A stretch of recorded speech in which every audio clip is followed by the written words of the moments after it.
has had a change in their life that they felt like they've had no control over? Yes? Yes. Okay. So you might be going through one of those changes at the moment. It could be lifestyle choice, it could be jobs, it could be divorce, it could be a loss in your life. It could be having a new baby. That's a huge change. Okay, well that's good. You're in the right tent. That's a start. Okay, so hopefully you would like to hear about some strategies that might be able to help you with that. Okay, I've got palm cards because I waffle and I'll get very sidetracked, so just forgive me for using those. So first of all, you probably want to know why I'm here and why I'm talking about change without choice. So a little bit about my background. As I said, I'm 1Robyn Hoffman. I'm a women's change agent and a personal growth expert. My background is in social work. I did social work at university, worked in that field for about 7 years before moving over to Perth as a new mum, and I decided to study aromatherapy and massage.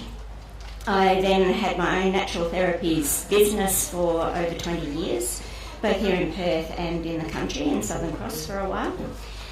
But 20 years of massage takes its toll on your body, and with some wrist problems and back problems, I decided to retire, or was forced to retire, and went back to social work 3 years ago, and I now work in the disability sector. All of my working life, though, has been focused on women, whether it's been in my social work or in my natural therapies field. Women, as we've heard through many of the speakers and on the stage this morning, women are going to heal this world. But we're only going to do that if we can get empowered and remember who we are and stop putting everybody else first instead of us. And so for the last 6 years I've been running women's retreats, addressing exactly that, reminding women that if they don't look after themselves, they're not going to have anything to give everybody else. But my life hasn't always been smooth sailing, whose life is. 18 months ago, I thought I had it all. I'd been married for 24 years, had 2 children, about to turn 21 and 18. I was in the process of planning my husband's and my 50th birthdays and our 25th wedding anniversary, which was all falling in 2015. And we were planning on a long-awaited trip to Paris. He'd been rather quiet for a few weeks, and especially on a day it had been really a bit strange. So I said to him that evening, "What's wrong?" And for once he actually said something. And he said, "Robyn, I still love you, but I'm not in love with you anymore, and I'm going to move out." And that was like a punch in the gut. I had not expected it at all. How had I misread this so badly? Sure, we'd grown apart a bit as the kids were growing up. Nothing that nobody else doesn't go through. But we were starting to work on that, or so I thought. So for him to say he was going to move out was a shock. I spent the next week catatonic on the lounge, crying, sad, falling deeper and deeper into a big black hole. And my head was full of questions. Why was this happening to me? What had I done wrong? Why didn't he love me anymore? Did he ever love me? How on earth was I going to cope now? As anybody knows, a social worker job, you do it for the love, not the money. So, finance was a huge concern for me as well. What am I going to do now? So over the next couple of weeks, I watched him pack all his belongings and move out of our family home. And during that time, I went through a myriad of feelings. Disbelief, bargaining, sadness, you name it, and anger. Oh boy, did I do the anger well. Anger was the thing that just took over my body. And it scared the bejesus out of me. I had never felt that out of control with an emotion before in my life. And it was at that point when I felt that I could do something really bad when I was in this anger phase that I decided, enough. I can't do this anymore. I don't like this feeling of being out of control with emotions. I don't like that feeling of my emotions taking over. And I realised that in that moment, that no, I didn't have control over what was happening in my husband's head or what was happening in my married life. But I did still have one thing I could control, and that was my reaction to what was happening to me and my feelings. So I decided to take back control in that moment. I didn't want to go through this as a victim. I didn't want to go through this feeling like it was happening to me.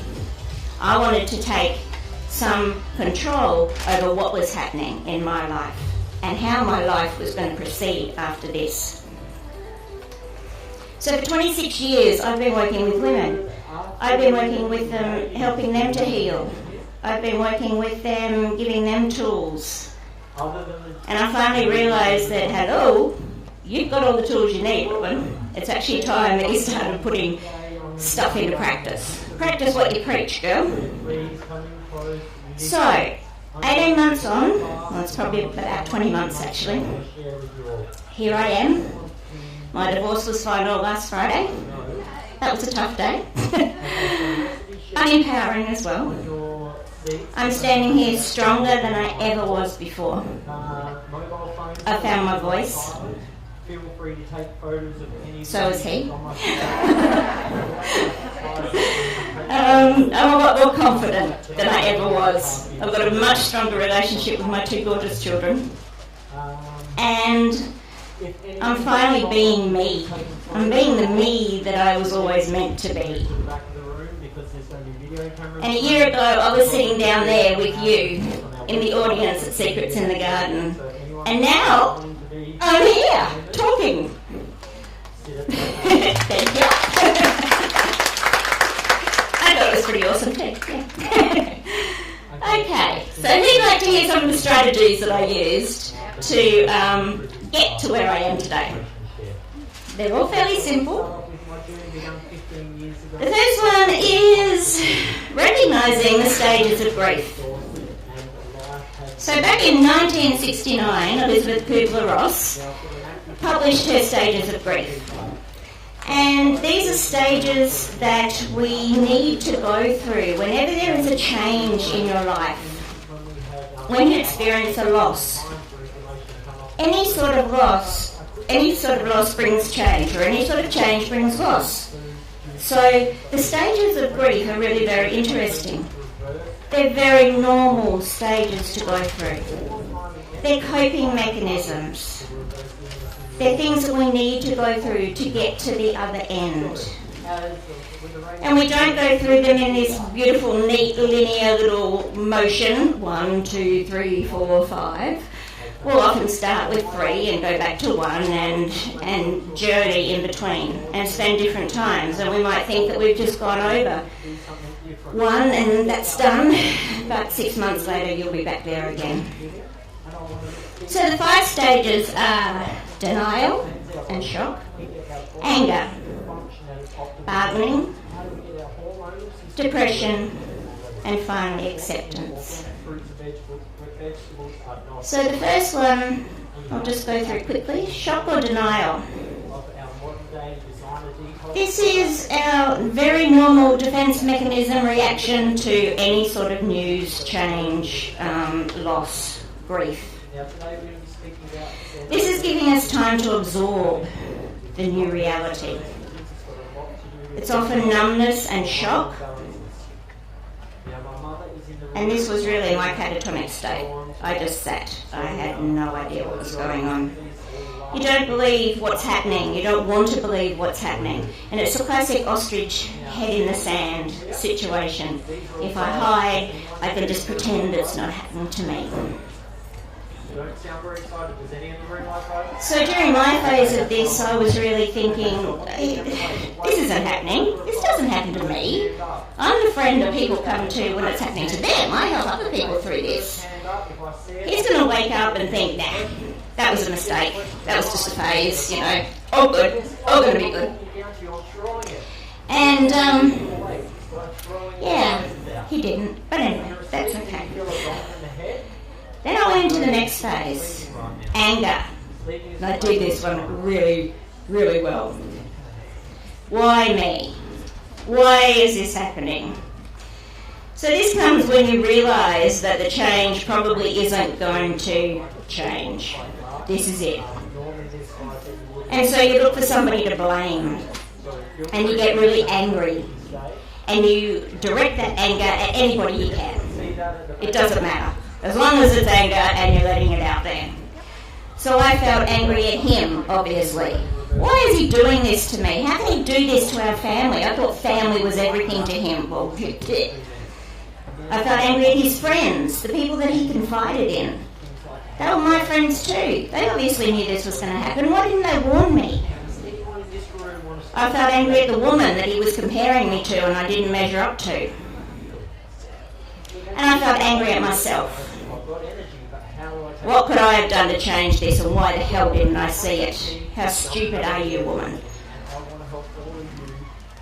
And a lot of that anger I could have directed so easily at that damn bloody new car that he bought with the money that was going to be our bathroom. But I resisted. Phew. Only that it was locked up in a garage, probably. But anyway. The next one, bargaining.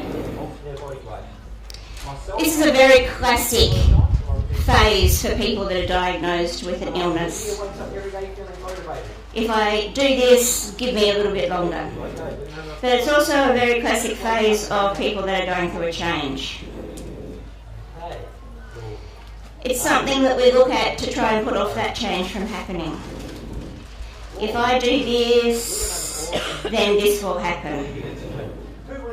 So I suppose my example of this was, if I just be the really understanding wife that I've always been while he's going through his little midlife crisis, he'll realise that I am the special person that he always thought I was, and he'll come back. If I said to him, you know, come back, we'll go to counselling. I'll change, I'll do whatever you need me to do. I'll take up sport if that's what you're wanting me to do. Thank God he didn't come back. Shit. Me in sport, that would be really scary. The fourth stage, depression. I'm sad. What's the point of trying? This is when the reality of the change really sets in. Get to the sad point of feeling down, low energy. I'd been dealing with depression for 6 to 8 years before this and was on medication, still am. And so this was something that really, really scared me. I was terrified I was going to go back down into that black hole and not be able to come out again. And that was a really scary phase. I was really lucky I had friends that I could confide in this, and they monitored my moods and let me know when I needed to do something. And I thank them every day for that. And I think it was the depression that really gave me the kick in the butt that I needed to say enough. I need to change this. And then the last phase is acceptance. It's going to be okay. So this comes when fighting the change isn't working. Obviously this change is going to happen. There's nothing we can do about it. So we might as well accept it. It's not necessarily a happy state, but it's a content state, a resigned attitude to the situation. This is when I started to consider my options. Okay, this is what's happening. What am I going to do? Do I want to stay in the house? Can I afford to stay in the house? Do I want to fight for the house? What's going to happen with the kids? Can I afford to do all this? So I sat down and wrote a budget and realised that I was going to be okay. Sure, I'm not going to live like I used to, but I'm going to do it. It's okay. And that was really empowering. Sources of chemicals in our environment. So what I'd like to do is actually inspire you to listen. So you really need to realise that the grief process is something that you have to go through. And it's a healing process. So as you can see, as you work through these phases, you get to that situation at the end that you feel like you can go on, that you're empowered. And for me to recognise the grief process was really empowering. I recognised that it was normal, that I was going through normal feelings and that they will pass. Thousands and millions of people have gone through these feelings before and they have survived, and I will too. And that was really important. That they'd be temporary, that I'd get there. So that was the first strategy. Second strategy, gratitude. Oops.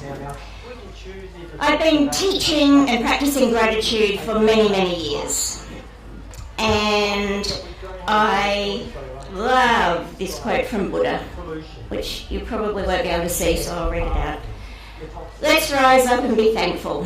For if we didn't learn a lot today, at least we learnt a little. And if we didn't learn a little, at least we didn't get sick. And if we didn't get sick, at least we didn't die. So be thankful. And it's so true. There is always something in your day that you can be thankful for. Some days it's damn hard to find. But if you hunt hard enough, it'll be there. So I called it playing my Pollyanna game, or the Glad game. Did anybody read Pollyanna when they were a kid? Love that book. If you haven't, you must read it. It's a very good book. So it's been found that if you write down 3 things a day, within 2 weeks your attitude has changed. You must write them down. That is really, really important. Writing them down makes them concrete. Writing them down makes them real. Also gives you something to look back on in the next year and think, whoa, I have come such a long way. Some days it is tough to find things to write down. Some days it is really tough. Some days in my gratitude journal it was, I woke up and I was grateful for that. Other days I could write 10 or 12 things. But it really, really helped. And my attitude started looking at the positive things that are happening in your life. After those 2 weeks, you'll be surprised at what you start noticing in your day. You actually start looking for things to, oh, I'll put that in my journal tonight. You start noticing the little things in life, the flower that's blooming in the garden, and things that are really positive. So, everybody, repeat after me. I am grateful for all I have. I am grateful for all I have. Okay, the third strategy was positive words or affirmations. Now, I've never been good at saying affirmations to myself in the mirror, as Louise Hay does. I'm not very good at looking at myself in the mirror at the best of times.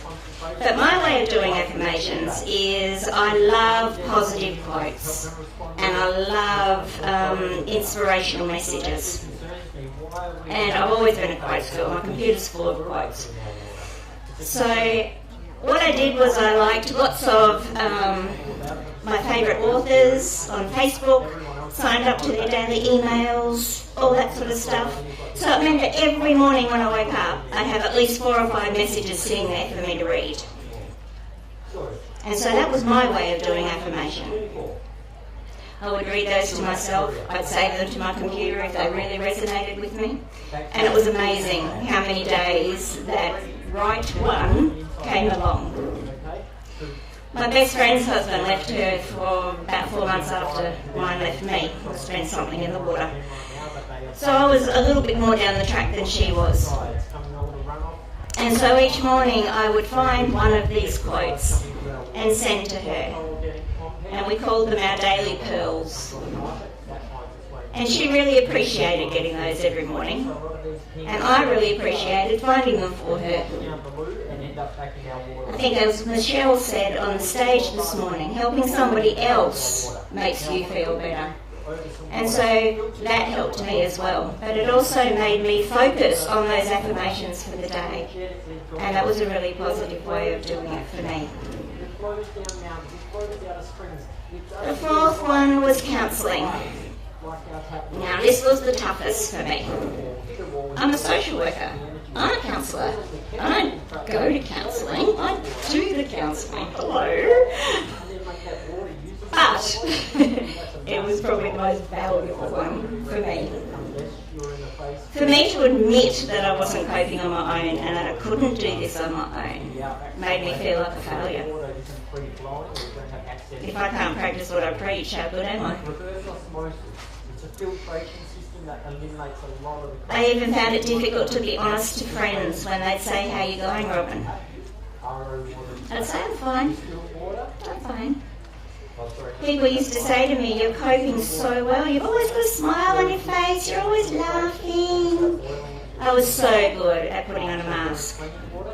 That mask was plastered on every morning. I got so good at suppressing my feelings. So much so that I couldn't even cry.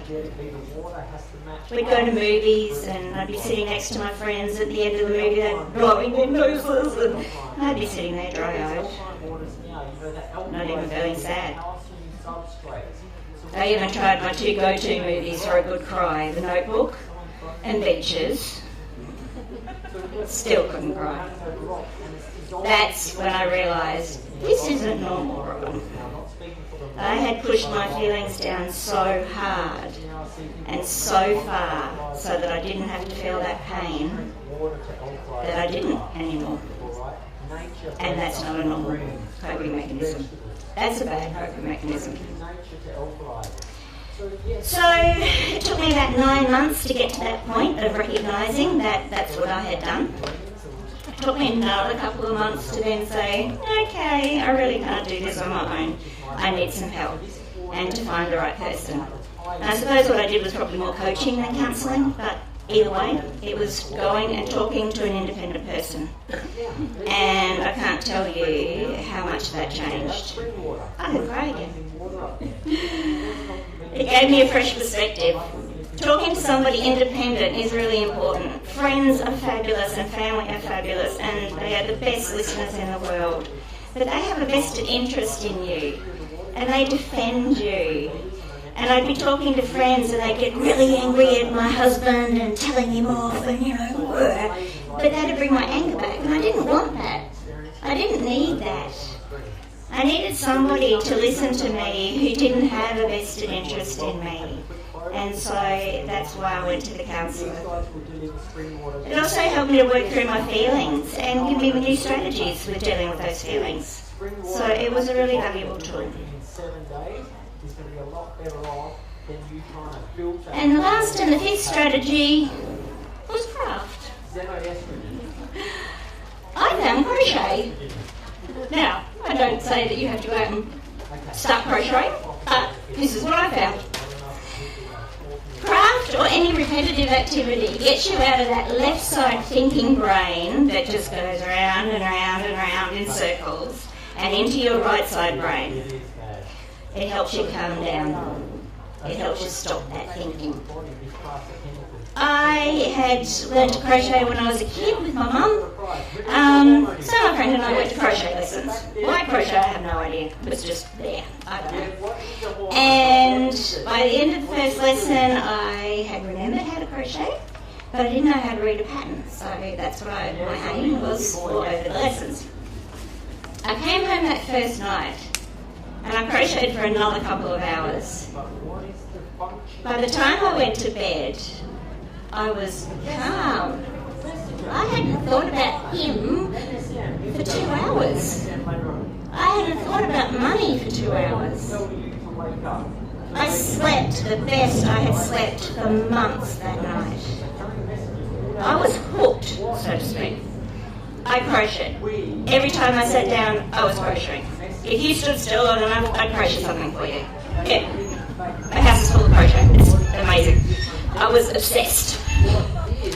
But I was fascinated because I was feeling so good. Why was a hook and some wool making me feel so much better? And so I needed to do some research on this. This was just, wow, are other people like this? So I started doing some research. There's so much written out there about craft and mindfulness and healing depression, and it's amazing. I found this book called Crochet Saved My Life. I went, wow, her too. Read it avidly. It was amazing. She was blogging from crocheting, saying how good she was feeling. And she had all these other women responding, and some men saying, me too, it does this for me, it does this for me. And so she was fascinated, and so she started researching about why this was so, and wrote a book about it. So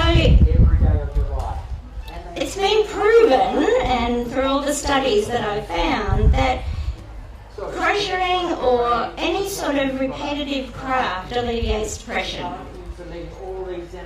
It releases serotonin, it builds self-esteem, it encourages mindfulness, and it stops your thinking process or your ruminations. So mentally absorbing tasks stop your brain from thinking. It slows it down, it gets you into that other side of the brain, as I said. And when you come back to your thinking, often there's a solution being found because you've had that distance. And it's overwhelming. Serotonin is a neurotransmitter in our brain, and it's the feeling happy hormone and the improving of the mood hormone. And they've shown that repetitive movements releases serotonin in our body.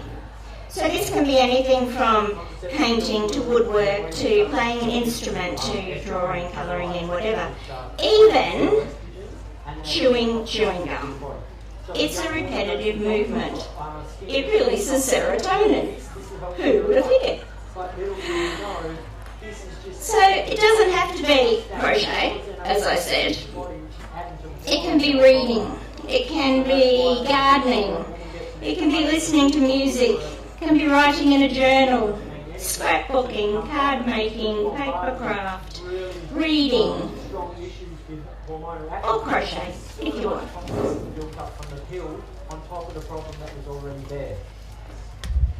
So they found also that it's not only just chilling and cheery doing crafts, but it actually has a physical benefit as well. Decreases heart rate, decreases your blood pressure, and helps improve sleep. They've also found that crafting is very similar to meditation, in that your breathing slows down. It shuts down that anxiety, fright, flight response, and makes us feel a lot calmer. When you're in meditation, you engage your temporal lobe, or your temporal lobe is not engaged, and you're unable to worry. And so therefore you relax, which is the same as when you're doing craft. So craft really offers you the opportunity to relax and distress. It's a sense of accomplishment. It gives you a new hobby. Helps you express your feelings and your creativity. Increases self-esteem when you finish something. And also good positive interaction. Once my friend and I started saying that we were doing crocheting, we had all these people come out of the woodwork going, oh, I love crochet. I used to crochet as a kid. Oh, let's get together.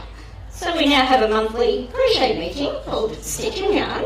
Often there's more yarning than stitching. But anyway, go around each other's houses and it's fabulous. We get together, have a glass of wine, have this talk, all good. So they're my 5 strategies. Any sort of change is a journey with many, many paths to the destination. With your permission, I'll just give you some other tools that I used or can use to help you on your journey of change without choice. Change is everywhere. Change is in our lives every day. Every change involves a loss. Some are bigger than others. Some you deal with really easily. Some take a little bit more and you need a bit more help with. So if you're experiencing a change without choice, you might be feeling overwhelmed, confused, lacking focus, out of control, and you might be feeling really alone. Because even though friends are there, unless somebody's actually been through it, it's hard to know what the feelings actually are. We've got breast cancer. We're hearing that all the time now. Women are, so I want you to really think about, do you want to stay in that mindset? Do you want to stay in that state of confusion? For men, it's prostate cancer. Or you want to write a new story and come into your power and take back control over your life. No one can do this but you. You don't want to have sex. I can't do it for you, but I can help you on the journey because I've been there. So has everybody filled in the prize draw form on your seat? If you haven't, can you do it now? And a couple of my little helpers will come around and get it. There should be pens scattered around as well. I'm running a day retreat. It's on a Sunday, 10th of April, 9 to 5. And it's called I Choose Me. So at this one day retreat, you're going to have 8 hours to yourself, just for you. It's only small group numbers, I only take 20 in a group. It's a really intimate venue, it's absolutely gorgeous. It's in Wembley, so it's nice and central for most people. You'll be with like-minded women that are going through similar things. You'll have time to reflect. You'll learn strategies that you can use in everyday life. And you'll have a facilitator, me, with over 25 years of experience in working with women. So some of my past people have given me a few recommendations. Serena said I wanted to make some change in my life and thought this retreat would be a great starting point. It's given me the tools I need to be empowered. Loretta said this retreat helped me to refocus on you and who you are and on your journey. And it was great to connect with like-minded sisters travelling on the same road. Harry said a wonderful time learning to become better, stronger and more insightful. Robyn and Janet inspired us, challenged us, laughed with us, quoted us when we fell asleep during meditation, and encouraged us to accept and honour ourselves. It was wonderful, said Meredith. Robyn's a wonderful woman whose ability to put everyone at ease, to create programs that's stimulating and fun, to allow everybody to be themselves. And it's wonderful to take time for oneself, to learn about who you are, and techniques to grow as a woman, to listen, to share, to talk, and to laugh in a safe and caring environment. And their check's in the mail. Okay, so today I'm offering two places at this day retreat as a door prize. As I said, I only take 20 women. It's a limited space. So if you're keen to go, I'd suggest that you sign up rather than just hope you're going to win a place. If you win a place and you've already signed up, I'll give you your money back.